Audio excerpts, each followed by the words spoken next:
Hi, ഞാൻ നിങ്ങളുടെ Bhagyalakshmi R കുറുഫ്രം Adoor. സത്യത്തിൽ ഞാൻ ഒരു ശരിയായിട്ടുള്ളൊരു വ്ളോഗ് ചെയ്തിട്ട് കുറേ നാളായി. നിങ്ങൾക്കെല്ലാം അറിയുന്ന പോലെ ഞാൻ സുഖമില്ലായിരിക്കുമായിരുന്നു. സത്യം പറഞ്ഞാൽ ഞാൻ കോലം കെട്ടു. ഞാനാണോ എന്ന് എനിക്ക് പോലും അറിയാത്ത രീതിയിൽ എൻ്റെ രൂപം മാറി. മുഖമെല്ലാം നീര് വെച്ചു. അങ്ങനെ ഒത്തിരി പ്രശ്നങ്ങളിൽ കൂടെ ഞാൻ കടന്നുപോയി. ദൈവം ഇത്രത്തോളം നിലനിർത്തി എന്ന് പറയുന്നതിൽ എനിക്ക് ഭയങ്കര സന്തോഷമുണ്ട്. ഞാൻ പറയുന്നത് എല്ലാവർക്കും മനസ്സിലാവുമെന്നാണ് ഞാൻ വിചാരിക്കുന്നത്. കാരണം എന്നെക്കാളും ബുദ്ധിയുള്ളവരാണ് നിങ്ങൾ ഓരോരുത്തരും എന്ന് ഞാൻ വിശ്വസിക്കുന്നു. ചില കാര്യങ്ങൾ കാണുമ്പോൾ സത്യം പറയുന്നത് നമുക്ക് തന്നെ ഒരു തമാശയായിട്ടും ഇതെന്താണ് ഇങ്ങനെ എന്നൊക്കെ തോന്നും. ഇവരൊക്കെ എന്താണ് ഇങ്ങനെ? ഓരോരുത്തരും നമ്മളെ കുറ്റം പറയുന്നു.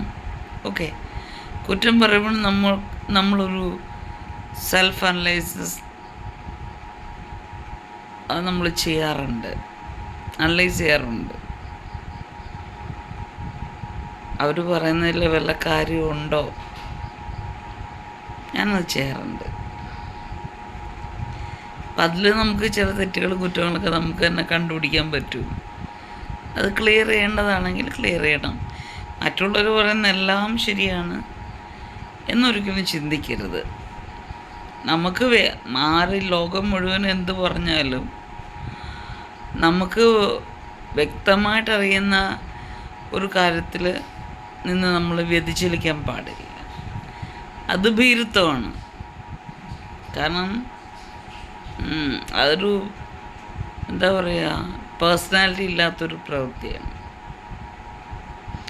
അതൊക്കെ അതവിടെ നിൽക്കട്ടെ.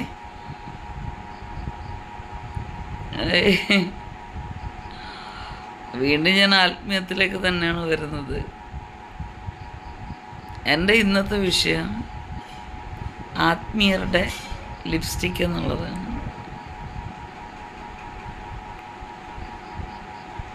ഞാൻ കുറേ നാൾ, നിങ്ങൾക്കറിയാലോ, ഞാൻ ഡിവോഴ്സ് ചെയ്യായിരുന്നു. ഞാനൊരു ഹൈന്ദവ കുടുംബത്തിൽ ജനിച്ചു, ക്രിസ്ത്യ കുടുംബത്തിൽ വളർന്നു, ക്രിസ്ത്യാനായി ജീവിക്കുന്ന ഒരു വ്യക്തിയാണ്.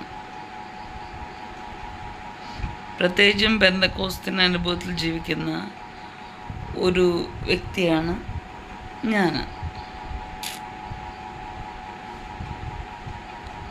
എനിക്ക് 2 പേരുകളുണ്ട്. വീട്ടിൽ എനിക്ക് ഇട്ട പേര് ഭാഗ്യലക്ഷ്മി കുറുപ്പ് രാമചന്ദ്രൻ. അതിങ്ങനെ ചുരുക്കി ഭാഗ്യലക്ഷ്മി ആർ കുറുപ്പെന്നും ഇങ്ങനെയൊക്കെ പറഞ്ഞ് ചുരുക്കിയൊക്കെ എത്രയായി. എൻ്റെ തൂലികാനാമം ഭാഗ്യലക്ഷ്മി ആർ കുറുപ്പെന്നാണ്. സത്യത്തിൽ ഭാഗ്യലക്ഷ്മി കുറുപ്പ് രാമചന്ദ്രൻ എന്നാണ്. എൻ്റെ അച്ഛൻ ഈ ഇടയ്ക്ക് മരിച്ചുപോയി, ജൂൺ 21-ന്. എന്നെ വളർത്തിയവരിട്ട പേരാണ് ലീന ബേബി എന്നുള്ളത്. ഇവിടുത്തെ അപ്പൻ്റെ ഒരു ബേബി എന്നാണ്. ഇപ്പം അത് ലീന രമേശ് എന്നായി. കാരണം എൻ്റെ ഹസ്ബൻഡ് പേര് രമേശ് എന്നാണ്. രമേശ് കുമാർ മോഹനപിള്ള എന്നാണ്. അദ്ദേഹം അറിയപ്പെടുന്നത് രമേശ് നായർ എന്നാണ്. ഓക്കെ, എനിക്ക് എങ്ങനെയായാലും എന്തൊക്കെ അതൊന്നും പറയാനല്ല ഞാൻ വന്നത്. ചിലർ കയറി ചില വലിയ വലിയ കാര്യങ്ങൾ പറയും. ഞങ്ങൾ ആനയാണ്, ചേനയാണ്, അതാണ് ഇതാണ്, ഞങ്ങളത് ചെയ്യത്തില്ല, അത് ഞങ്ങൾക്ക് ഹറാമാണ്, ചെയ്യാൻ പറ്റില്ല. ഇപ്പോൾ മുസ്ലിംസ് തന്നെ മദ്യം ഹറാമാണെന്ന് പറയുന്നു. കുടിക്കുന്ന എത്രയോ മുസ്ലിംസ് ഉണ്ട് മദ്യം യൂസ് ചെയ്യുന്ന. ഇറച്ചിയും മീനും ഞങ്ങൾ തൊടുകയില്ല, വഴിയിലേ വരില്ല എന്ന് പറഞ്ഞ് എത്രയോ ബ്രാഹ്മിൻസ് ഇന്ന് നോൺ വെജ് കഴിക്കുന്നുണ്ട്. കാലവും മാറി കോലവും മാറി വരിക. അതുപോലെയാണ് പെന്തക്കോസ്തുകാർ ആർഭാടങ്ങൾ. ഇന്ന് മിക്ക സഭകളിലും ഞാൻ ഉൾപ്പെടെ പെന്തക്കോസ്ത് അനുഭവത്തിലുള്ളവർ ഓർണമെൻറ്റ്സ് ധരിക്കാറുണ്ട്. കാരണം അതിന് ചില കാരണങ്ങളുണ്ട്. ഇപ്പം സുബോധം വന്നിട്ടുണ്ട്, ഓരോരുത്തർ ബൈബിള് വായിച്ചു തുടങ്ങി. അതിനകത്ത് ആഭരണം ധരിക്കരുതെന്നൊന്നുമില്ല. പൊന്ന് ദൈവത്തിന് വിശുദ്ധമാണെന്ന്, സ്വർഗത്തിന് വിശുദ്ധമാണെന്ന് എഴുതിയിട്ടുണ്ട്. പിന്നെ അതുകൊണ്ട് നമ്മൾ അഹങ്കരിക്കരുത്. ഇതെല്ലാം നമ്മൾക്ക് തന്ന സൃഷ്ടാവിനെ ഒരിക്കലും മറന്ന് ജീവിക്കുകയും ചെയ്യരുത്. അത് വാസ്തവമാണ്. അത് ആഭരണം ധരിക്കരുതെന്നും ബൈബിളിൽ പറഞ്ഞിട്ടില്ല. ഓക്കെ, അതിൻ്റെ സുബോധത്തിൽ ആൾക്കാരിപ്പോൾ ആഭരണം ധരിച്ചു തുടങ്ങി. സ്നാനപ്പെടുമ്പോൾ പോലും ആഭരണം ധരിച്ച് സ്നാനപ്പെടാം. മറ്റേത് ആഭരണം ധരിക്കാതെ ഉപേക്ഷിച്ചിട്ട് സ്നാനപ്പെട്ടാൽ വീണ്ടും അത് ഛർദ്ദിച്ച് കളഞ്ഞതിനെ തിരിച്ചെടുക്കരുതെന്നൊക്കെ പറഞ്ഞ് ഞാൻ കേട്ടിട്ടുണ്ട്. പക്ഷെ ഇപ്പോൾ ആഭരണം ഇട്ട് തന്നെ സ്നാനപ്പെടാം. അതിനകത്ത് തെറ്റില്ലെന്നുള്ള സത്യം ആൾക്കാർ മനസ്സിലാക്കി. കാരണം ഇപ്പോഴാണ് ജനങ്ങൾ ബൈബിള് പഠിക്കുന്നത്. നേരത്തെ ജനങ്ങളുടെ കയ്യിൽ ബൈബിൾ എത്തില്ലായിരുന്നു. ചർച്ചിന് ഉന്നതി ഇരിക്കുന്നവർക്ക് മാത്രമേ അത് യൂസ് ചെയ്യാനുള്ള അനുവാദം ഉണ്ടായിരുന്നുള്ളൂ. ഇങ്ങനെ ഓരോ കാര്യങ്ങളും മറിഞ്ഞിരിക്കുന്ന കാര്യങ്ങൾ വന്നുകൊണ്ടിരിക്കുകയാണ്. പിന്നെ ഇപ്പം എന്തൊക്കെ പുസ്തകം പറഞ്ഞ് വിലപിടിപ്പുള്ള സാധനങ്ങൾ ഉപയോഗിച്ചുവിടാം, കളർഫുള്ളായിട്ടുള്ള സാധനങ്ങൾ ഉപയോഗിച്ചുവിടാം. വലിയ വീട് പറ്റത്തില്ല, ആർഭാടം പറ്റത്തില്ല. ഇന്ന് ഈ പറയുന്നവർ വീട്ടിൽ ഇതെല്ലാം ഉണ്ട്. സ്വർണം ഇടാനുള്ള ഗട്ട്സ് ഇല്ലാത്തവർ മാത്രം അത് ഇടുന്നില്ല, പൈസ ഇല്ലാത്തവർ മാത്രം ഇടുന്നില്ല, അത്രേ ഉള്ളൂ. അല്ലാതെ ഇടാത്തവരുടെ വീട്ടിലും സ്വർണം അവർ സൂക്ഷിക്കുന്നുണ്ട്. ഇവർ ഗൾഫിൽ നിന്നൊക്കെ വരുമ്പോൾ സ്വർണം സൂക്ഷിക്കുന്നില്ലേ, കൊണ്ടുവരുന്നില്ലേ? എന്നിട്ട് ഇവിടെ വന്നിട്ട് ബാക്കിയുള്ളവരെ മണ്ടന്മാരാക്കും. അങ്ങനെ കുറേ ഉപദേശിമാർ ഉൾപ്പെടെ. പിന്നെ ഇപ്പം ഇൻ്റർനെറ്റിൻ്റെയും ടി വിയുടെ കാലമാണല്ലോ, സോഷ്യൽ മീഡിയ. മിക്ക ഉപദേശിമാർക്ക് സ്വന്തം ചാനലുകളുണ്ട്. അല്ലെങ്കിൽ മറ്റുള്ള പൊതുവായിട്ടുള്ള, അല്ലെങ്കിൽ ഏഷ്യാനെറ്റ്, കൈരളി, 24, ഫ്ലവേഴ്സ്, അങ്ങനെയൊക്കെ ഉള്ള പല ചാനലുകളുണ്ടല്ലോ. അതിലെല്ലാം ഇപ്പോൾ ക്രിസ്തീയ പരിപാടികൾ വരുന്നുണ്ട്. അതിൽ സ്വന്തമായിട്ട് പോർഷൻസ് ഉള്ളവരുണ്ട്.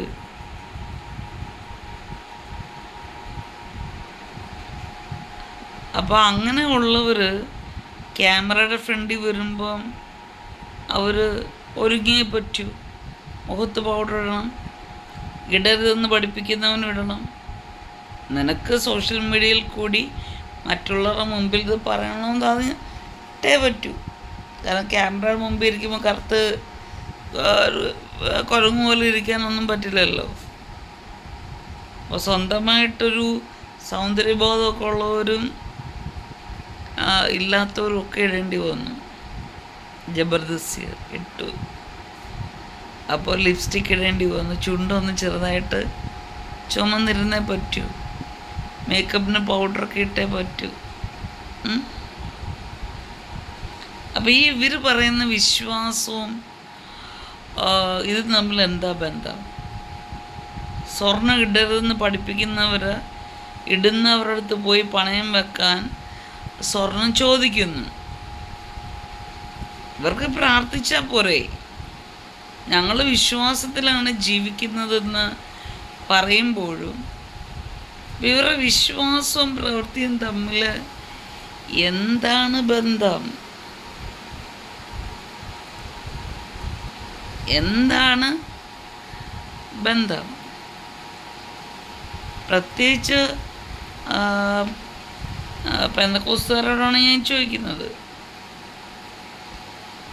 ഞാനും പെന്തക്കോസ്ത് അനുഭവമുള്ളൊരു വ്യക്തിയാണ്, അന്യഭാഷ പറയുന്നൊരു വ്യക്തിയാണ്,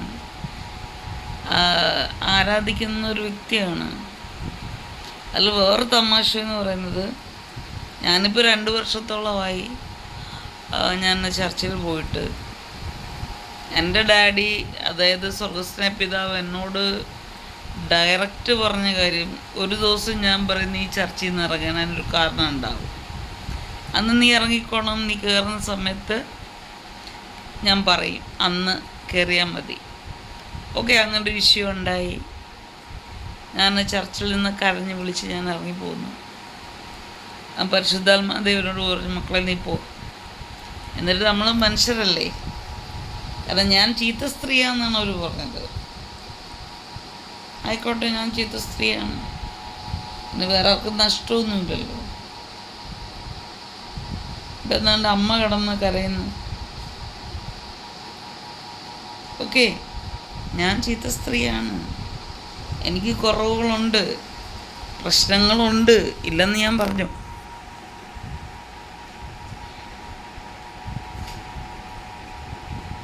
എന്നെ മറ്റു പലതും വിളിക്കുന്നിടത്ത് നിങ്ങളുടെ ആരുടെയും വീട്ടിൽ ഞാൻ വേറെ ഒന്നിനും വന്നിട്ടില്ല.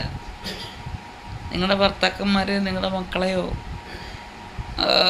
മിസ്യൂസ് ചെയ്യാൻ ഞാൻ വന്നിട്ടില്ല, ഒരിടത്തും ഞാൻ പോയിട്ടില്ല.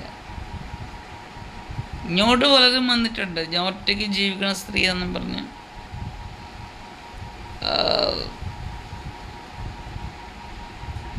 വചനം പറയുന്നവരും അല്ലാത്തവരും, ക്രിസ്ത്യാനികളും മറ്റു മതക്കാരും, ഭാര്യ ഉള്ളവരും കാമുകിയുള്ളവരും എല്ലാവരും പലരും എൻ്റെ അടുത്ത് വന്നിട്ടുണ്ട്. എനിക്ക് ആരുടെ ആവശ്യമില്ല, എനിക്ക് ഒറ്റയ്ക്ക് ജീവിക്കാനുള്ള ഗട്സ് ഉണ്ട്. പിന്നെ കിട്ടാത്ത മുന്തിരിങ്ങ പുളിക്കും.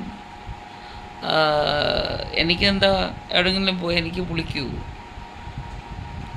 ആരെങ്കിലും കൂടെ എനിക്ക് കിടക്ക പങ്കിട്ട് എനിക്കെന്താ പുളിക്കൂ? എനിക്ക് ആ സുഖം കിട്ടത്തില്ലേ? സുഖം മാത്രമാണ് കിട്ടുന്നത്, പൈസ കിട്ടത്തില്ലയോ?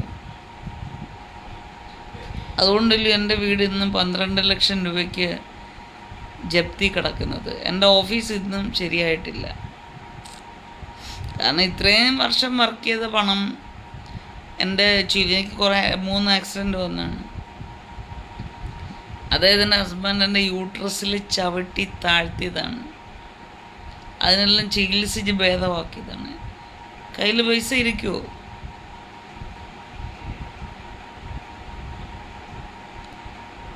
ഞാൻ ലോൺ ചോദിക്കുമ്പോൾ ചിലരും പറഞ്ഞിട്ടുണ്ട് എനിക്ക് ഭ്രാന്താണ്. ആയിക്കോട്ടെ, എനിക്ക് ഇച്ചിരി ഭ്രാന്തുണ്ട്, ഇച്ചിരി അല്ല, ഒരുപാട് ഭ്രാന്ത് എനിക്കുണ്ട്.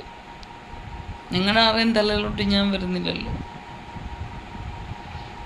ഇതെല്ലാം വലിയ കൂടുതലും പറയുന്നത് ദൈവത്തോട് അടുത്തിരിക്കുന്നവരെന്ന് പറയുന്നതാണെന്ന് എന്നെ ഇതൊക്കെ പറഞ്ഞിട്ടുള്ളത് കൂടുതലും. ഓക്കെ, പറയാനാണെങ്കിൽ ഒരുപാട് പറയാനുണ്ട്, എൻ്റെ എക്സ്പീരിയൻസ്.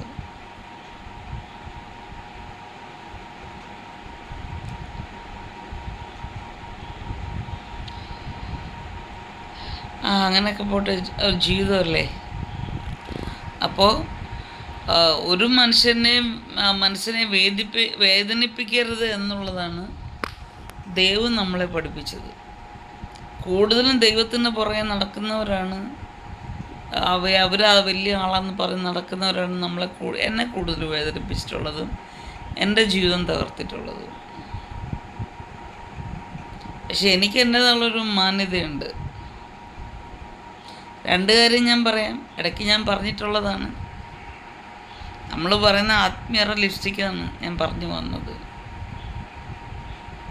എൻ്റെ രക്തബന്ധങ്ങൾ മുഴുവനും ഹൈന്ദവരായിട്ട് ജീവിക്കുന്നവരാണ് ഇന്നും, അറിയാലോ.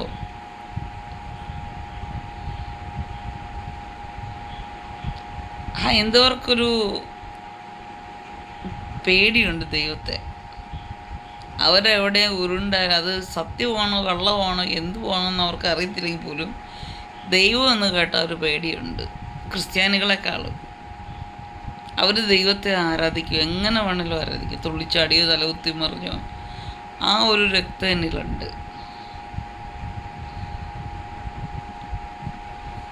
പിന്നെ യേശു കർത്താവിൻ്റെ രക്തമുണ്ട് എൻ്റെ ദേഹത്ത്. നമുക്കൊരു മാന്യതയുണ്ട്. നമ്മളെക്കുറിച്ച് ആരെന്തൊക്കെ പറഞ്ഞാലും എല്ലാ മനുഷ്യർക്കും തെറ്റും കുറ്റങ്ങളും ഉണ്ട്. അതിൽ നിന്ന് ഓരോ ദിവസവും നമ്മൾ എന്താ പറയുക, ദൈവത്തോട് ക്ഷമ ചോദിച്ച് കൺഫസ് ചെയ്തിട്ടാണ് നമ്മൾ ഓരോ നിമിഷവും നമ്മൾ ജീവിക്കുന്നത്. അതാണ് സത്യം. കാരണം നമ്മൾ ഈ ജഡത്തിൽ ജീവിക്കുമ്പോൾ നമുക്ക് ചിന്തകൾ പോലും തെറ്റായിട്ട് വരാം. ആ പ്രവർത്തിക്കണമെന്നൊന്നുമില്ല. ഒരാളോട് മറ്റൊരാളെ നിസ്സാരം എന്ന് പറയുന്നത് പോലും ബൈബിളിൽ തെറ്റായിട്ടാണ് പറയുന്നത്. അപ്പോൾ എന്താ ഞാൻ പറയുക? അപ്പോൾ ഈ പറയുന്നവരുടെ വിശ്വാസവും പ്രവൃത്തിയും തമ്മിൽ എന്താണ് ബന്ധം? അതുപോലെ ഞാൻ ഒരുപാട് നാളെ ഞാൻ പറഞ്ഞ ചർച്ചിൽ പോയിട്ടപ്പോൾ ഞാൻ ഡാഡിയോട് പറഞ്ഞു, ഞാൻ ഒരു ഫെലോഷിപ്പ് കൂടിയിട്ട് ഒത്തിരി നാളായി, എനിക്കൊരു കൂട്ടായ്മ വേണം, ഒരു നേരം കുറച്ച് നേരം പോയി ഒന്ന് ആരാധിക്കണം. ഞാൻ അങ്ങനെ ഈ ആഴ്ച ഒരിടത്ത് ഞാൻ പോയി. എവിടെ പോയെന്ന് പറയില്ല, ഞാൻ പോയി. അപ്പോൾ അവിടെ എല്ലാം ഒരു 98% ആൾക്കാരും എനിക്കെതിരായിട്ടുള്ള ആൾക്കാരാണ്. എന്നെ എന്തെങ്കിലും പറയുക, ഇതൊക്കെ പറയുക, എന്നെ താഴ്ത്തി കെട്ടുകയും. ഇപ്പം ഞാൻ കല്യാണം കഴിച്ച കല്യാണം പോലും 3 മാസത്തേക്കേ ഉള്ളൂ, 4 മാസത്തേക്കേ ഉള്ളൂ. നീ ഇത് എത്രാമത്തെ കല്യാണമാണ് കഴിക്കുന്നത്? 5 ആണോ 6 ആണോ 7 ആണോ? എനിക്കെന്തോ കല്യാണ ജോലിയാണോ? എൻ്റെ ജീവിതത്തിൽ എന്താണ് സംഭവിച്ചതെന്ന് എനിക്ക് പറയാനൊരു ടൈമുണ്ട്. ആ സമയത്ത് ഞാൻ പറഞ്ഞോളാം. ഞാൻ ഇടയ്ക്ക് എൻ്റെ ഒരു വ്ളോഗിൽ പറഞ്ഞ പോലെ അതിനകത്ത് നടന്മാരൊക്കെ ജീവിച്ചിരിപ്പുണ്ട്. അവർ കുറച്ചും കൂടെയൊക്കെ സന്തോഷമായിട്ട് ജീവിക്കട്ടെ. ഞാൻ ഒരു സത്യം വിളിച്ച് പറഞ്ഞിട്ട് അവർക്ക് ബലമില്ലാത്തത് കൊണ്ട് ആത്മഹത്യ ചെയ്ത് എന്തിനാ അവരുടെ ജീവിതം ഞാൻ മൂലം കളയുന്നത്? നമ്മുടെ ശത്രുക്കളാണെങ്കിലും നമ്മൾ മൂലം ഒരു ആ വ്യക്തിയുടെ ജീവിതം നശിപ്പിക്കാൻ ഞാൻ ആഗ്രഹിക്കുന്നില്ല. അതുകൊണ്ടാണ് ഞാൻ സൈലൻ്റായിട്ടിരിക്കുന്നത്. അല്ലാതെ എൻ്റെ ജീവിതത്തിൽ ഈ പറയുന്നതെല്ലാം ഞാൻ തെറ്റ് ചെയ്ത് ഞാൻ സമ്മതിക്കുന്നത് കൊണ്ടല്ല എന്നുള്ള കാര്യം ദയവായി നിങ്ങൾ മനസ്സിലാക്കണം. എൻ്റെ ചങ്കുകൾ മനസ്സിലാക്കണം. ദൈവത്തിൻ്റെ കൃപയാൽ എന്നെ എന്തോ പറഞ്ഞാലും അത് സഹിക്കാനും വഹിക്കാനുമുള്ള അഭിഷേകവും ദൈവകൃപയും മാനസാന്നിധ്യവും എനിക്ക് ദൈവം തന്നതുകൊണ്ട് മാത്രമാണ് ഞാൻ സൈലൻ്റ് ആയിട്ടിരിക്കുന്നത്. അത് മറ്റവർക്ക് ഇല്ലാത്തത് കൊണ്ടാണ് സൈലൻ്റ് ആയിട്ടിരിക്കുന്നത്. ഒരു നിമിഷം ഇച്ചിരി വിഷമെടുത്ത് അടിച്ച, തൂങ്ങിച്ചത്ത, ഒരു വണ്ടിയുടെ മുമ്പിൽ ചാടിയ, ആത്മഹത്യ ചെയ്ത് അവർ തീർന്നു പോയാൽ എന്തിനാ അങ്ങനെ? ഒരാത്മാവ് നഷ്ടപ്പെടും. ഒരു ആത്മാവിന് ലോകത്തെക്കാൾ വിലയുണ്ട്. കാരണം ഈ കാണുന്ന എൻ്റെ ഈ പുറമേയുള്ള ശരീരമല്ല ഞാനും ഒരു ആത്മാവാണ്. നമ്മൾ ഓരോരുത്തരും ആത്മാക്കളാണ്, സോളാണ്. ഇതിനുള്ളിലിരിക്കുന്ന ഇതാണ് സോളാണ് ഞാനെന്ന യഥാർത്ഥ വ്യക്തി എന്ന് പറയുന്നത്. അപ്പോൾ ആ ഒരു ആത്മാവിനെ നഷ്ടപ്പെടുത്തരുത് യേശു കർത്താവ് ശക്തമായി പറഞ്ഞിട്ടുണ്ട്. പിന്നെ ആ ജോലി ദൈവം ചെയ്തോളൂ. ശത്രുക്കളെ പോലും യേശുവിൻ്റെ നാമത്തിൽ അനുഗ്രഹിക്കുക. പ്രതികാരം യഹോവയ്ക്കുള്ള ദൈവമാണ് പ്രതികാരം ചെയ്യുന്നത്. അത് കഴിഞ്ഞൊരു വ്ളോഗിൽ അടുത്തിടെ ഞാൻ പറഞ്ഞൊരു വിഷയം തന്നെയാണ്. കാരണം നമ്മളും ഒരിക്കൽ കൊടുംപാപികളായിരുന്നു. അപ്പം നമ്മൾ മറ്റുള്ളവരെ ദ്രോഹിച്ചില്ലെങ്കിൽ പോലും, അല്ലെങ്കിൽ മനസ്സുകൊണ്ട് ദ്രോഹിച്ചാൽ പോലും അവർ നമുക്കെതിരെ പ്രാർത്ഥിച്ചിട്ടുണ്ടാവും, യേശുവിൻ നാമത്തിൽ അനുഗ്രഹിക്കുന്നു. അവൻ പ്രതികാര യഹോവയാണ് ചെയ്യേണ്ടത്. പക്ഷേ ദൈവത്തിന് എന്നെ വേണം എന്നുള്ളത് കൊണ്ട് എന്നെ ദൈവം രക്ഷിച്ചു.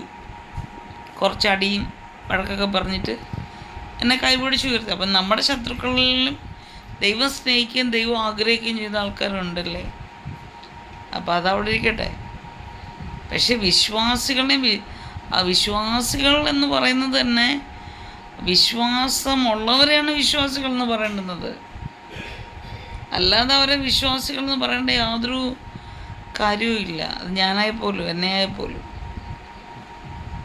അപ്പം ഞാൻ നേരത്തെ പറഞ്ഞ പോലെ ഈ ആഴ്ച ഞാൻ അടുത്ത് പ്രാർത്ഥിക്കാൻ പോയി. ഭയങ്കര മെഗാവിശ്വാസികൾ പെന്തക്കോസ്തുകാരുടെ ഇടയിൽ, എൻ്റെ ശത്രുക്കളുടെ ഇടയിലാണ് പോയത്. സത്യം പറഞ്ഞാൽ ഈ ആഴ്ച ദൈവനെ പഠിപ്പിച്ചൊരു പാഠമുണ്ട്. ശത്രുക്കളുടെ മുമ്പിൽ മേശ ഒരുക്കുമെന്ന് 23-ാം സങ്കീർത്തനത്തിൽ പറയുന്നത് ഇതാണ്. എൻ്റെ ശത്രുക്കൾ കുറേ ഇരിപ്പുണ്ട്. വലിയ ആത്മീയം നടിച്ചൊക്കെ ഇരിപ്പുണ്ട്, തലക്കുട മുണ്ടൊക്കെ ഇട്ട് കൈ അടിക്കണോ വേണ്ടായോ എന്ന് ചിന്തിച്ച് അപ്പുറത്തിരിക്കുന്നവർ കൈ അടിക്കുന്നു എങ്കിൽ ഞാനും അടിക്കാം. എല്ലാവരും നല്ല വില കൂടിയ ഡ്രസ്സും കാര്യങ്ങളൊക്കെയാണ് ഇട്ടേക്കുന്നത്. എൻ്റെ അടുത്തിരിക്കുന്ന പെണ്ണിനെ നോക്കിയപ്പോൾ ഓക്കെ പെന്തക്കോസ്തുകാരി, നല്ല സൗന്ദര്യമൊക്കെ ഉണ്ട്, ആഭരണമൊന്നും ഇട്ടിട്ടില്ല സത്യമായിട്ടും. കുറച്ച് കഴിഞ്ഞപ്പോൾ ഇവള് കാലിൽ നീട്ടി വെച്ചപ്പോൾ നോക്കുകയാണ് കാലിൽ നിറയെ ക്യൂടെക്സ് അടിച്ച് വെച്ചേക്കുന്നു. അപ്പോൾ എല്ലാവരും പെട്ടെന്ന് കുനിഞ്ഞ് കാലേ നോക്കത്തില്ലല്ലോ. പെന്തക്കോസ്ത് സഭകൾ പറയുന്നത് ഇതൊന്നും ചെയ്യരുതെന്ന്, മുടി പോലും പിന്നരുതെന്ന്. ഞാൻ ഫുൾ ആവരണമാണ് ധരിച്ചേക്കുന്നത്. അന്ന് 2 മാല കണ്ടിട്ടുണ്ടോ എന്ന് തോന്നുന്നു. ഞാനങ്ങനൊക്കെയാണ്. എനിക്ക് ഞാനായിട്ട് ജീവിക്കാനാണ് ഇഷ്ടം. ഞാൻ എൻ്റെ ഡാഡിയുടെ സ്വർഗസ്ഥനായ പിതാവിൻ്റെ മകള്, ഫ്രീ ബേർഡ് ഇൻ ക്രൈസ്റ്റാണ് ഞാൻ. എനിക്കെന്താ തോന്നുന്നു വെച്ചാൽ ഞാൻ ചെയ്യും. എന്ന് വെച്ചാൽ വൃത്തികേടല്ലേ, ഇല്ലീഗലും അല്ല. എൻ്റെ ഡാഡിയുടെ മുമ്പിൽ ഞാൻ ഒരുങ്ങി നടക്കും. എൻ്റെ ഭർത്താവിൻ്റെ ഇഷ്ടപ്രകാരം ഞാൻ ഒരുങ്ങി നടക്കണമെന്ന് എൻ്റെ ചേട്ടന് ഇഷ്ടം. എൻ്റെ ഭർത്താവിൻ്റെ ഇഷ്ടം ഞാൻ ഒരുങ്ങി നടക്കുക എനിക്കിഷ്ടമാണ്. കാരണം എൻ്റെ ജീവിതത്തിൻ്റെ ഒരുപാട് ഭാഗങ്ങൾ ഞാൻ പ്രാന്തിയെ പോലെ നടന്നതാണ്. ഇനി ഞാനൊന്ന് വൃത്തിയായിട്ടൊക്കെ നടക്കട്ടെ. ഓക്കെ, നമ്മുടെ സബ്ജക്റ്റിലേക്ക് വരാം. അപ്പോൾ ഈ ചെയ്യരുത് ചെയ്യരുത് ചെയ്യരുത്, അരുത് അരുത് അരുത്, ഡോണ്ട് എന്ന് പറയുന്നത് എന്തിനാണ് അവരായി? ആയിക്കോട്ടെ, നിനക്ക് പ്രസംഗിക്കണോ, സോഷ്യൽ മീഡിയയിൽ വരണോ, ഇൻ്റർനെറ്റിൽ നിങ്ങൾ എപ്പോഴും വേണോ, ക്യാമറയുടെ മുമ്പിൽ വരണോ? അപ്പം നിങ്ങളുടെ വിശ്വാസത്തെ ത്യജിച്ചുകൊണ്ട് എന്തിന് നിങ്ങൾ ലിപ്സ്റ്റിക് ഇടാൻ പോകുന്നു, പൗഡർ ഇടാൻ പോകുന്നു, ഞാനിങ്ങനെ കറുത്ത് കരുവാളിച്ചിരുന്നോളാം എന്ന് പറയാനുള്ള ഗട്ട്സ് എന്താണ് മനുഷ്യരെ നിങ്ങൾക്കില്ലാതെ പോകുന്നത്? വിശ്വാസ പ്രമുഖന്മാരും അതും ഇതും എല്ലാം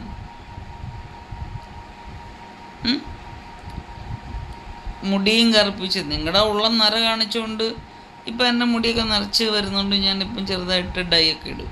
ഉള്ള കാര്യം പറയാം, ഞാൻ 30ാമത്തെ വയസ്സിൽ മുതൽ ഞാൻ നിറച്ച് തുടങ്ങിയതാണ്. കാരണം ടെൻഷൻ ജീവിതത്തിന് ടെൻഷൻ, അത് നരയ്ക്കും, ടെൻഷൻ പോകുമ്പോൾ വീണ്ടും അത് കറക്കും. ഇതാണ് എൻ്റെ മുടിയുടെ ഒരു പ്രത്യേകത.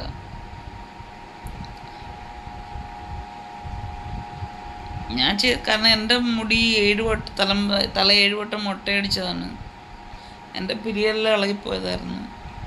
ദൈവം പറഞ്ഞു നിന്നെ ഞാൻ റിക്രിയേറ്റ് ചെയ്തുകൊണ്ടിരിക്കുകയാണ്.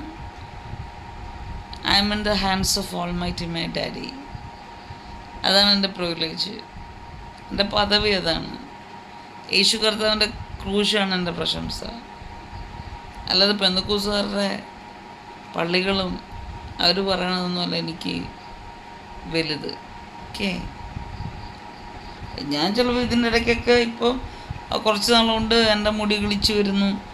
എൻ്റെ മുടിയൊക്കെ ഇവിടെയൊക്കെ നല്ല കഷണ്ടി ആയിരുന്നു. ഇപ്പം എൻ്റെ ഈ ആൽപ്സിൻ്റെ സത്യം റോസ്മേരി വാട്ടർ നല്ലതാണ് കേട്ടോ. ഇവിടെ ഇങ്ങനെ ഈ കഴിഞ്ഞ ഇടയ്ക്ക് വരെ കാണാൻ പറ്റുന്നില്ല. ഭയങ്കര ഇത് കണ്ടോ ഇടയ്ക്ക് ഭയങ്കര കണ്ടോ കഷണ്ടി കയറി മുടി പോയതാണ്. മുടി കിളിച്ച് വരുന്നേ ഉള്ളൂ. ഇപ്പം അതൊക്കെ തേച്ചിട്ട് ഇപ്പം എനിക്ക് മുടി കിളിച്ച് വരുന്നുണ്ട്. ചെറിയ ചെറിയ മുടികൾ കിളിച്ച് വരുന്നുണ്ട്. മുടി നീളം വെച്ച് ഞാൻ ഒരുപാട് വർഷം ബോയ്ക്കട്ടായിരുന്നു. പക്ഷേ ബോയ്ക്കട്ട് ഒരു സുഖമുള്ള ഏർപ്പാടാണ്. കാരണം ഈ പുരുഷന്മാരെ സംബന്ധിച്ച് അവർക്ക് എപ്പോഴും തലയിലൂടെ എപ്പോഴും കാറ്റ് കയറിക്കൊണ്ടിരിക്കും. നല്ല തണുപ്പും കൂളിങ്ങാണ്, നല്ല സുഖമാണ്. അതിനല്ലേ എപ്പോൾ കുളിക്കണമെന്ന് വിചാരിച്ചാലും കുളിക്കാം. നീണ്ട മുടികളൊരു ആണലും മണ്ണലും കുളിച്ചു കഴിഞ്ഞാൽ ആ മുടി പിന്നെ ഉണക്കണമെങ്കിൽ ഇച്ചിരി പാടാണ്. മറ്റേ മെഷീൻ കൊണ്ട് ഉണക്കിയാൽ അത് തലയ്ക്ക് കേടാണ്. ഇങ്ങനെ ഒത്തിരി കാര്യങ്ങളൊക്കെ ഉണ്ട്. അതവിടെ നിൽക്കട്ടെ. പറഞ്ഞു വന്നത് ആത്മീയരുടെ ലിപ്സ്റ്റിക്കാണ്. അപ്പോൾ ഈ വിശ്വാസത്തിന് എതിരായിട്ട് നീ പറഞ്ഞ് പഠിപ്പിക്കുന്ന, അനേകരെ പറഞ്ഞ് ആക്കുന്ന നിൻ്റെ ചുണ്ടുകൾക്ക് എന്തിന് നീ നിറം പിടിപ്പിക്കുന്നു? ഒരു കാര്യം പറഞ്ഞാൽ അതുപോലെ ചെയ്യാൻ പഠിക്കണം, കഴിവത്. എല്ലാം നമ്മളെ കൊണ്ട് പറ്റത്തില്ല. എന്നോട് പലരും വന്ന്, പണ്ടൊക്കെ ഞാൻ കൊടുക്കുമായിരുന്നു, ഇപ്പം ഞാൻ കൊടുക്കത്തില്ല, എൻ്റെ കയ്യിലില്ല. സ്വർണം വന്ന് വാങ്ങിച്ചുകൊണ്ട് പോയിട്ടുണ്ട്. ഈ കഴിഞ്ഞ കുറേ നാൾ മുമ്പ് ഒരു പാസ്റ്റർ വന്ന് പിന്നെ ഇത് സ്വർണം ചോദിച്ചു, പണയം വെക്കാൻ, പണത്തിന് ആവശ്യമുണ്ട്. ചോദിച്ചു, നിങ്ങൾ ഉപയോഗിക്കാത്ത സ്വർണത്തിന് നിങ്ങൾക്ക് എന്തിനാ? ഞാൻ തരത്തില്ലെന്ന് പറഞ്ഞു. ഞാൻ കൊടുത്തില്ല കേട്ടോ. അവർ യൂസ് ചെയ്യരുത്, അത് പാപമാണെന്ന് പഠിപ്പിക്കുന്ന ആ സാധനം കൊണ്ട് അവരെന്തിന് പണയം വെച്ച് പൈസ എടുക്കണം? അവർക്ക് കുത്തിയിരുന്ന് പ്രാർത്ഥിച്ചുകൂടെ ദൈവത്തോട്? ഞാൻ ഈ സ്വർണം ഇട്ടുകൊണ്ട് തന്നെ ഡാഡിയോട് പറയാം, ഡാഡി എനിക്കിത് വേണം. ഇന്നും ഡാഡി എനിക്ക് ഒരു രൂപ പോലും തരാത്ത അപ്പൻ എനിക്കിന്ന് തന്ന പൈസ കമ്പ്യൂട്ടർ നന്നാക്കാൻ 2 പ്രാവശ്യം പഠിപ്പിച്ചു തന്നു. എന്നോട് എൻ്റെ ഡാഡി പറഞ്ഞു അപ്പം തന്നെ തരുമെന്ന് പറഞ്ഞു. അത് വിശ്വാസത്തിലുള്ള ജീവിതം വേറെയാണ്. അല്ലെങ്കിൽ ഇങ്ങനെയുള്ള വിവരക്കേട് പറയാതിരിക്കുക. നല്ല വൃത്തിയായിട്ട് ജീവിക്കണം ദൈവത്തിൻ്റെ മക്കൾ. നല്ല ഡ്രസ്സ് ഇടണം, നല്ല ഫാഷനബിളായിട്ട് നടക്കാൻ പറ്റുന്നവർ അത് തന്നെ ചെയ്യണം. പക്ഷെ അഹങ്കാരം പാടില്ല, അതും കൂടെ ഓർത്തോണം. ഫാഷനെ കൂടുമ്പോൾ ഓവറാകരുത്, ഒന്നും ഓവറാകരുത്. എല്ലാത്തിനും കണ്ട ഞാൻ ഇത്രയും സംസാരിച്ചപ്പോൾ തന്നെ ഇവിടെ നീര് കയറിക്കൊള്ളുന്നുണ്ടോ? ആയിക്കോട്ടെ, ഒന്നും ഓവറാവരുത്. നമ്മുടെ അഹങ്കാരം അല്പം വേണം, അസൂയം കുശുമ്പും എല്ലാം വേണം. അതെല്ലാം ഹെൽത്തി ആയിരിക്കണം, ആരെയും നശിപ്പിക്കുന്നതായിരിക്കരുത്. കഴിഞ്ഞ ദിവസം പറയുന്ന പോലെ നമുക്ക് ഓപ്പോസിറ്റ് നമ്മളെപ്പോലെ ജോലി ചെയ്യുന്നവർ അല്ലെങ്കിൽ അവർ ഉന്നതി പ്രാപിക്കുമ്പോൾ നമുക്ക് ഈ അസുഖം, നമ്മൾ മനുഷ്യരല്ലേ വരും. പക്ഷേ അത് ഹെൽത്തി വൈസ് ആയിരുന്നെങ്കിൽ നമ്മൾ തന്നെ ഹാർഡ് വർക്ക് ചെയ്ത് വർക്കൗട്ട് ചെയ്ത് അവരുടെ മേളിലാൻ ശ്രമിക്കുക. പക്ഷെ അവർ ഒരിക്കലും ഡിസ്റ്റർബും ചെയ്യരുത്, ഡിസ്ട്രോയും ചെയ്യരുത്. That is A real thing. Okay, ദൈവം അംഗീകരിക്കുന്ന കാര്യം അതാണ്. നീ എന്തിനാ കുശുമ്പെടുത്ത് നടക്കുന്നത് മനുഷ്യ? അല്ലെ മനുഷ്യരെ, നിങ്ങൾക്ക് വൃത്തിയായിട്ട് ജീവിച്ചുകൂടെ? ബന്ധക്കോസുകാരെ, നിങ്ങളുടെ മക്കൾ ഒളിച്ചും പാത്തും ആഭരണം വെച്ച് മുത്തുമാലയും ഒട്ടിക്കുന്ന കമ്മലും വെച്ച് സ്കൂളിൽ പോയിട്ട് നടത്തിക്കുന്ന എന്തിനാ? മറ്റുള്ളവരെ കൊണ്ട് പറയിപ്പിക്കാൻ. നിങ്ങൾക്ക് കാത് കുത്തിച്ച് പൈസ ഉണ്ടെങ്കിൽ നല്ല കമ്മലിട്ട് കുഞ്ഞുങ്ങൾ കൊടുത്തൂടെ? നല്ല ഡ്രസ്സ് അവർക്ക് വാങ്ങിച്ചു കൊടുത്തൂടെ? അവർ പാറി പിറക്കട്ടെ. അവർ ദൈവത്തിൻ്റെ മക്കളല്ലേ, കുഞ്ഞുങ്ങളല്ലേ. ദൈവം നോക്കുമ്പോൾ എൻ്റെ കുഞ്ഞുങ്ങൾ നല്ല രീതിയിൽ നടക്കുന്നു ദൈവവും കാണട്ടെ. അല്ലാതെ നിങ്ങളുടെ മുരട് സ്വഭാവവും ബൈബിളിൽ ഇല്ലാത്ത കാര്യങ്ങളൊക്കെ പറഞ്ഞ് കുഞ്ഞുങ്ങളുടെ ആത്മീയത നിങ്ങൾ നശിപ്പിക്കുന്ന എന്തിനാ? അവരുടെ സന്തോഷം നശിപ്പിക്കുന്ന എന്തിനാ? ഈ വല്ല ഉദ്ദേശന്മാരെ വട്ടത്തരം കേട്ടിട്ട് നിങ്ങളെന്തിനാ? അതെന്തുകൊണ്ടാണെന്നറിയോ? ദൈവത്തെ നിങ്ങൾക്ക് അറിയത്തില്ല, ദൈവത്തിൻ്റെ മനസ്സ് നിങ്ങൾക്ക് അറിയത്തില്ല. ഞാൻ എപ്പോഴും പറയുന്നൊരു കാര്യമാണ്, ദൈവം ആരെന്നറിയത്തില്ല, ദൈവം എന്താണെന്നറിയത്തില്ല, ദൈവം നിങ്ങളെക്കുറിച്ച് എന്താണ് ഉദ്ദേശിക്കുന്നതെന്ന് നിങ്ങൾക്കറിയത്തില്ല. വല്ല വട്ടന്മാരും പറയുന്ന കാര്യങ്ങൾ ബൈബിൾ കോളേജിൽ പഠിച്ച അറിവിൽ, പിന്നെ പഠിച്ചതിൻ്റെ അഹങ്കാരത്തിൽ, ഹുങ്കോ അതിലൊക്കെ പറയുന്ന കാര്യങ്ങൾ നിങ്ങളെന്തിനാ മനുഷ്യരെ കേൾക്കുന്നത്? നിങ്ങൾക്ക് സ്വർഗത്തിൽ പോകണമെങ്കിൽ നിങ്ങൾ ദൈവമായിട്ടൊരു ബന്ധം നിങ്ങൾക്ക് ഉണ്ടായിരിക്കണം. നിങ്ങൾ ഏത് ചർച്ചിൽ വേണേലും പോയിക്കോ, അതിലൊന്നും ഞാനൊന്നും പറയില്ല. ഞാൻ എന്ത് പറയാനാണ്? പക്ഷെ നിങ്ങൾ അവിടുത്തെ ഉപദേശിമാർ പറയുന്ന, ലീഡേഴ്സ് പറയുന്ന കാര്യം മാത്രം കേട്ട് ജീവിക്കാൻ തുടങ്ങിയ ഒരു കാലത്ത് നിങ്ങൾ രക്ഷപ്പെടത്തില്ല. നിങ്ങൾ ദൈവത്തെ കാണത്തില്ല, നിങ്ങൾക്ക് ദൈവത്തെ അറിയാനും പറ്റത്തില്ല.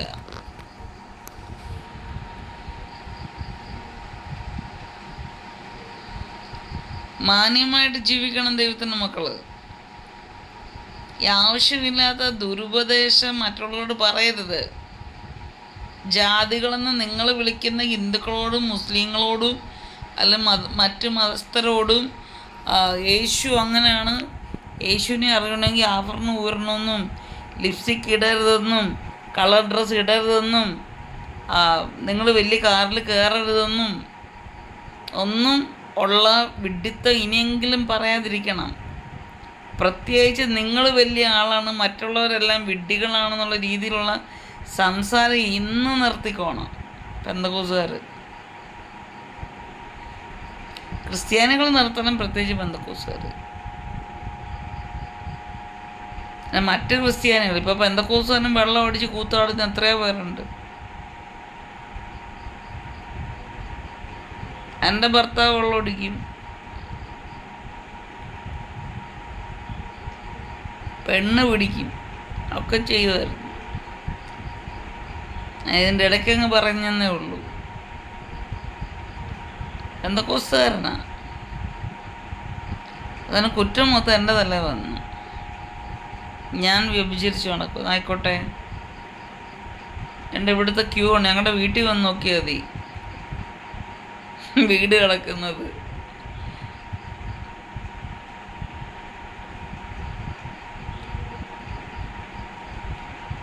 എൻ്റെ ബാങ്കിൽ അക്കൗണ്ട് വന്ന് നിങ്ങൾ നോക്ക്, ഞാൻ കാണിച്ചു തരാം.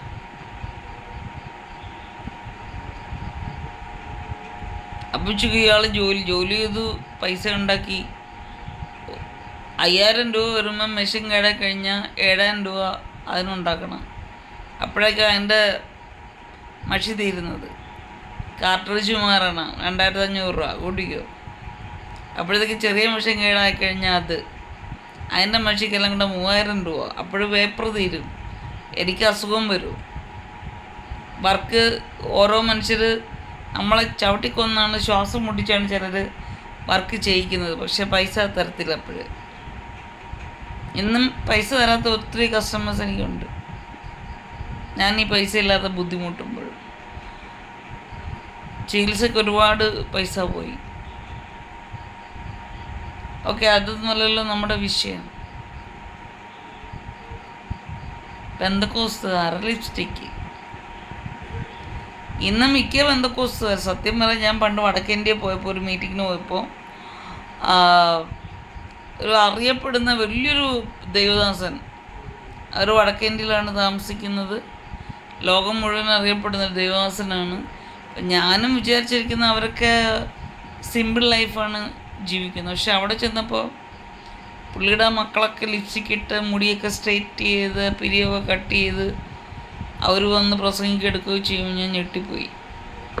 അന്ന് ഞാനൊരു മന്ദബുദ്ധിയായിരുന്നു. ഇപ്പോഴെനിക്കറിയാം ക്രിസ്ത്യ ജീവിതം എന്താണ്,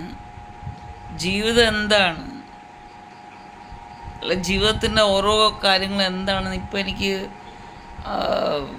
ഏറെക്കുറെ അറിയാം. ദൈവം എന്നെ പഠിപ്പിച്ചു, മനസ്സിലാക്കി തന്നു. അപ്പോൾ വിശ്വാസം എന്നത് ആശിക്കുന്നതിൻ്റെ ഉറപ്പും കാണാത്ത കാര്യങ്ങളുടെ നിശ്ചയം എന്നതാണ്.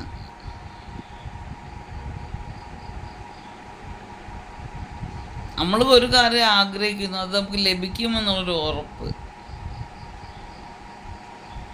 നമ്മളത് കണ്ടിട്ടില്ല, പക്ഷെ നമുക്കത് തീർച്ചയായിട്ടും അത് ലഭിച്ചു എന്നുള്ളൊരു നിശ്ചയം, അതിന് ഉറപ്പ് തന്നെ, ഇത് ഉറപ്പ് തന്നെ.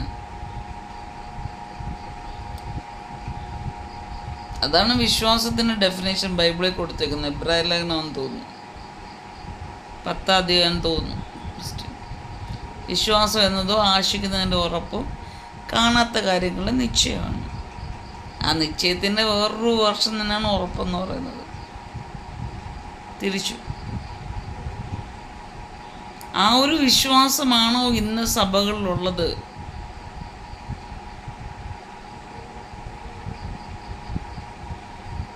യേശു കർത്താവിൻ്റെ കാലത്ത് വീഞ്ഞുപയോഗിക്കുമെന്ന് പറഞ്ഞ് ഇന്ന് കൂറ മദ്യം, അത് പിന്നെ വീഞ്ഞെന്ന് പറയുന്നത് നല്ല സാധനമാണ്. മുന്തിരി ഉണ്ടാക്കിയ പ്യുവർ വീഞ്ഞാണ് അന്ന് ഉപയോഗിച്ചോണ്ടിരുന്നത്. ഇതൊന്നും നമുക്ക് ഉപയോഗിക്കാം. വീഞ്ഞ് കുടിക്കുന്നതിന് എന്താ കുഴപ്പം? ഇന്ന് നമുക്ക് മാരകമായിട്ടുള്ള വിഷാംശങ്ങൾ ചേർത്ത് ആൽക്കഹോളും ഇതൊക്കെ ആക്കി ആണിന്ന് ക്രിസ്ത്യാനികൾ യേശു കർത്താവിൻ്റെ മരണം വരെ ആഘോഷിക്കുന്നത്, ഉയർത്തെഴുന്നേൽപ്പ് വരെ. എന്തോരം വിഡ്ഢികളായവന്മാർ ഇവളുമാർ. ആണും പെണ്ണും കുടിക്കുമല്ലോ. ഓക്കെ,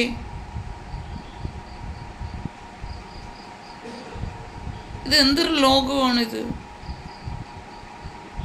മറ്റുള്ളവരെല്ലാം കൊള്ളത്തില്ല, പിന്നെ ഞാൻ സ്പെഷ്യലായിട്ട് ഒട്ടും കൊള്ളത്തില്ല, ഞാൻ സമ്മതിച്ചു. ഈ കൊള്ളാവുന്നവരെന്താ ഇത് ചെയ്യുന്നത്? ഇതിനിടയ്ക്ക് ഞാൻ പറഞ്ഞു വന്നത് ഞാൻ ആ മീറ്റിങ്ങിന് പോയ കാര്യമാണ്. അവിടെ ചെന്നപ്പോൾ എല്ലാവരും വലിയ വെൽ ഡ്രസ്ഡൊക്കെ ആയിട്ട് വന്നിരിക്കുന്നു. കൈയടിക്കണോ വേണ്ടായോ, അവിടെ പറഞ്ഞ് കൈയടിപ്പിക്കണം. ഈ അന്യഭാഷ എങ്ങനെയാണ്? ദൈവവുമായിട്ട് സംസാരിക്കുന്ന ഭാഷയാണ് അന്യഭാഷ. ഈ അന്യഭാഷയിൽ പാടാം, സ്തുതിക്കാം, പ്രാർത്ഥിക്കാം, എല്ലാം ചെയ്യാം. പക്ഷെ ഒരാൾ പറഞ്ഞ് പറയിപ്പിക്കുന്നത് എങ്ങനെയാണെന്ന് എനിക്ക് ഇന്ന് വരെ മനസ്സിലായിട്ടില്ല. നമുക്കെല്ലാവരും കൂടെ ഒരുമിച്ച് അന്യഭാഷ പറഞ്ഞ് ആരാധിക്കാം. അത് നമ്പർ 1 പോയിൻ്റ്. ഈ അന്യഭാഷയുടെ തന്നെ പരിശുദ്ധാത്മാവിൽ കൂടെയാണ് നമ്മൾ ചെയ്യുന്നത്. 2, ഈ അന്യഭാഷ ഈ ഒരാൾ പറഞ്ഞ അഭിഷേകം, യഥാർത്ഥ അഭിഷേകം, കർത്താവിൻ്റെ യേശു കർത്താവിൻ്റെ പരിശുദ്ധാത്മാവിൻ്റെ യഥാർത്ഥ അഭിഷേകമുള്ള ഒരാൾ, എപ്പോഴും ദൈവമായിട്ട് സംസാരിക്കുന്ന ഒരു അഭിഷിക്തൻ പറയുമ്പോൾ മറ്റുള്ളവർക്ക് കൂടെ അന്യഭാഷ പറഞ്ഞ് ആരാധിക്കാം. പക്ഷേ എങ്ങനെ, ആർക്ക്? അതുപോലെ ദൈവത്തോട് പിന്നെ നിമിഷം തോറും സംസാരിക്കുന്നവരാണ്. അന്യഭാഷയിൽ ആരാധിച്ചുകൊണ്ടിരിക്കുകയും സംസാരിക്കുകയും ദൈവവുമായിട്ടുള്ള ഒരു അഭേദ്യമായിട്ടുള്ള ആ ബന്ധം ഉള്ളവർക്ക് ഏത് സമയം അന്യഭാഷ പറയാൻ പറ്റും. അങ്ങനെയുള്ളവർക്ക് പറയാം. അല്ലാതെ വന്നിരിക്കുന്ന ഏക്കാന്ന് പൂക്കാന്നറിയാത്ത കുറേ എണ്ണം, തോന്നിയ പോലെ ജീവിക്കുന്ന കുറേ എണ്ണം, ഇവരെ കൊണ്ട് അന്യഭാഷ പറയിപ്പിക്കുന്നവർക്ക് വേണ്ടേ തല്ലു കൊടുക്കാന്ന്. ദൈവം മനുഷ്യരുമായിട്ട് സംസാരിക്കുന്ന ഭാഷയാണ് അന്യഭാഷ. ദൈവത്തിൻ്റെ ശബ്ദമാണ്. അപ്പോൾ ദൈവത്തെ കുരങ്ങാക്കുകയല്ല ഇവർ ചെയ്യുന്നത്, ദൈവനാമം ദുഷിക്കുകയല്ല ഇവർ ചെയ്യുന്നത്.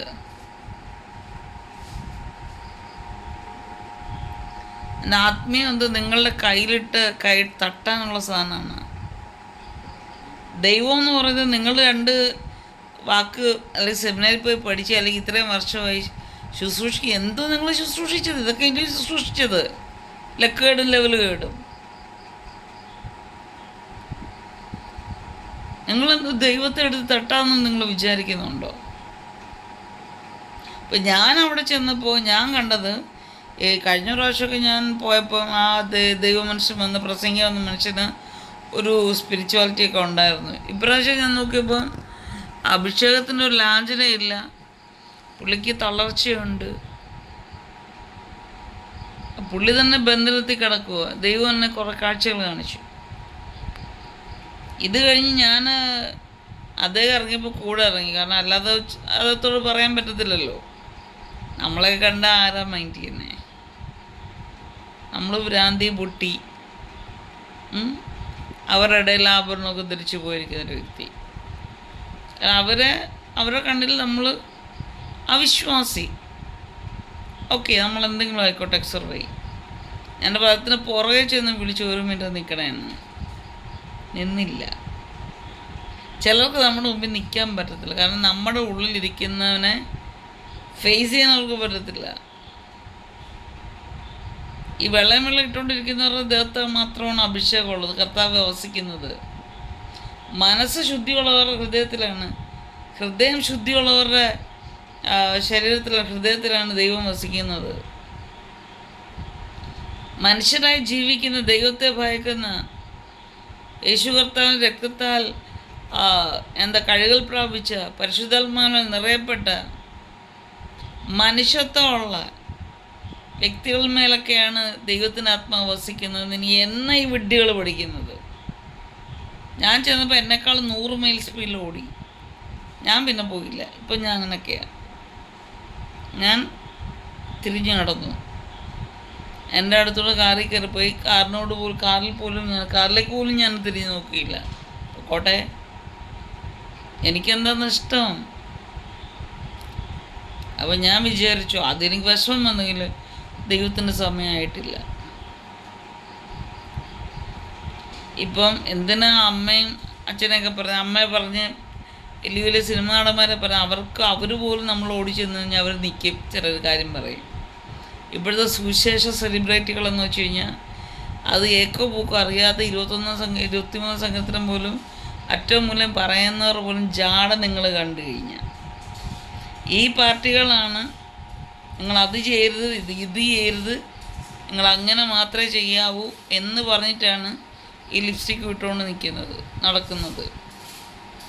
സ്വർണം പണയത്തിന് ചോദിക്കുന്നത്, മറ്റുള്ളവരെ പറ്റിച്ച് പോക്കറ്റ് നിറയ്ക്കുന്നത്, വയറ് നിറയ്ക്കുന്നത്, പെണ്ണിനെ പെണ്ണുങ്ങളെ യൂസ് ചെയ്യുന്നത്, സ്വന്തം ഭാര്യ ഉള്ളപ്പോഴും മറ്റു പെണ്ണുങ്ങളെ യൂസ് ചെയ്യുന്നത്, സ്വന്തം മക്കളുടെ പ്രായമുള്ളവരെ പോലെ യൂസ് ചെയ്യുന്നത്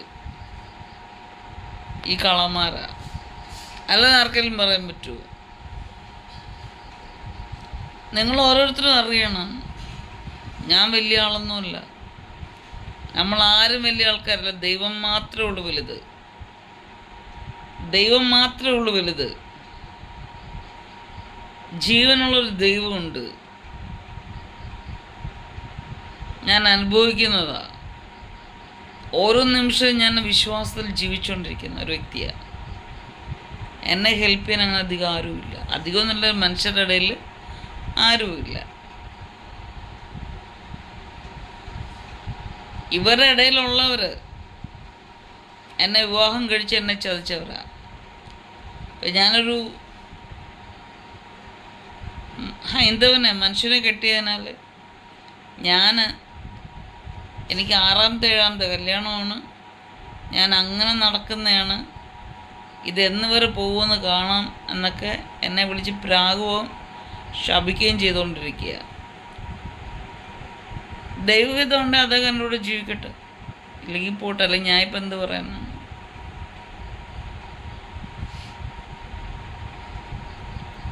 ദൈവം അനുവദിച്ചാൽ ഞങ്ങൾ ഒരുമിച്ച് മരണം വരെ ജീവിക്കുക തന്നെ ചെയ്യും.